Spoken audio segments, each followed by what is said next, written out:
ഇടയ്ക്ക് ഹർത്താല ഇന്ന് പണ്ടറിയില്ലാണ്.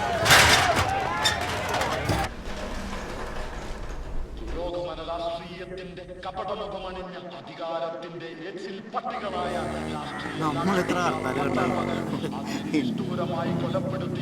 തലമ്പ് സീനാന്ന് തോന്നുന്നു.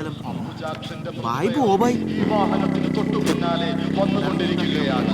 ചരിത്രം മാപ്പ് കൊടുക്കാത്ത ഇത്തരം രാഷ്ട്രീയ ധാർഷ്ട്യത്തിനെതിരെ ധീര ദേശാഭിമാനികൾ മാപ്പ് കൊടുക്കരുതെന്ന് ഈ അവസരത്തിൽ ഞങ്ങൾ ഓർമ്മപ്പെടുത്തുകയാണ്.